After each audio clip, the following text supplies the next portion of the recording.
ओम साई राम भक्त, हमारे इस चैनल पर आपका बहुत बहुत स्वागत है।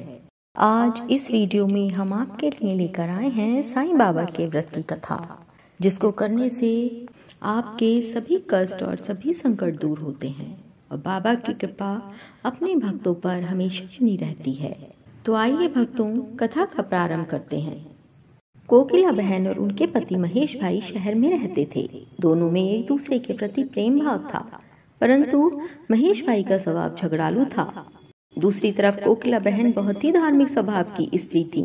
वह भगवान पर पूर्ण श्रद्धा और विश्वास रखती थी, लेकिन किसी से भी कुछ भी नहीं कहती थी। वह धीरे धीरे सब कुछ सह लेती थी। धीरे धीरे उनके पति का धंधा रोजगार ठप हो गया। कुछ भी कमाई न होती थी। महेश भाई अब दिन भर घर पर ही रहते और अब उन्होंने गलत राह पकड़ ली।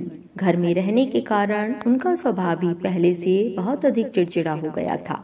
एक दिन दोपहर को एक वृद्ध महाराज दरवाजे पर आकर खड़े हो गए। चेहरे पर गजब का तेज था और आकर उन्होंने दाल चावल की मांग की। कोकिला बहन ने दाल चावल दिए और दोनों हाथों से उस वृद्ध बाबा को नमस्कार किया। वृद्ध ने कहा, साईं सुखी रखे।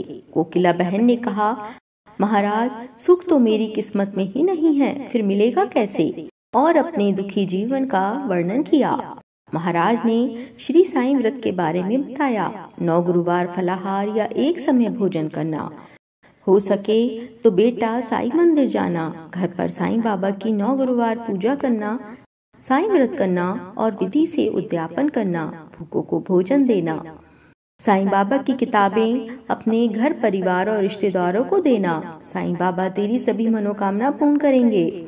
साईं बाबा पर अटूट श्रद्धा और विश्वास होना बेहद जरूरी है। कोकिला बहन ने भी गुरुवार का व्रत लिया। 9वें गुरुवार को गरीबों को भोजन कराया।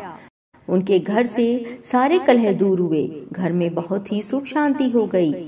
महेश भाई का तो मानो जैसे स्वभाव ही बदल गया हो। उनका रोजगार फिर से चालू हो गया। थोड़े समय में ही सुख समृद्धि बढ़ गई। दोनों पति पत्नी सुखी जीवन बिताने लगे। एक दिन कोकिला बहन के जेठ जेठानी सूरत से आए। बातों बातों में उन्होंने बताया कि उनके बच्चे पढ़ाई नहीं करते हैं, परीक्षा में फेल हो गए हैं। कोकिला बहन ने 9 गुरुवार की महिमा बताई और कहा कि साईं बाबा की भक्ति से बच्चे अच्छी तरह से अभ्यास कर पाएंगे और कहना भी मानेंगे, लेकिन इसके लिए साईं बाबा पर अटूट श्रद्धा और विश्वास रखना बेहद जरूरी है। साईं सबकी सहायता करते हैं। उनकी जेठानी ने व्रत की विधि बताने के लिए कहा। कोकिला बहन ने उन्हें वह सारी बातें बताईं जो खुद उन्हें व्रत साधु महाराज ने बताई थीं। सूरत से उनकी जेठानी का थोड़े दिनों बाद पत्र आया कि उनके बच्चे अब साईं व्रत करने लगे हैं और बहुत अच्छी तरह से पढ़ते हैं और घर के छोटे मोटे कामों में भी हाथ बटाने लगे हैं। उन्होंने भी व्रत किया था। इस बारे में उन्होंने लिखा कि उनकी सहेली की बेटी की शादी साईं व्रत करने से बहुत ही अच्छी जगह तय हो गई है।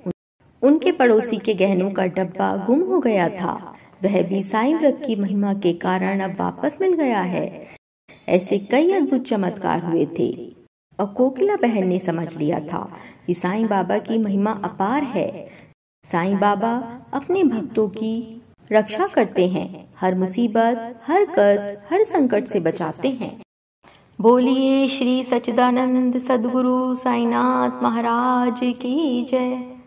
अनंत कोटि ब्रह्मांड नायक राजाधिराज योगी राज परम ब्रह्मा श्री सच्चिदानंद सद्गुरु साईनाथ महाराज की जय। कथा समाप्त होने पर आप साईं से प्रसाद याचना करें। हे साईं, आप अपने भक्तों को अपने चरणों की पूर्ण और निरंतर भक्ति दो, जिससे हमारा मन आपकी सेवाओं में ही लगा रहे और हम सभी प्राणियों में आपका ही दर्शन करें।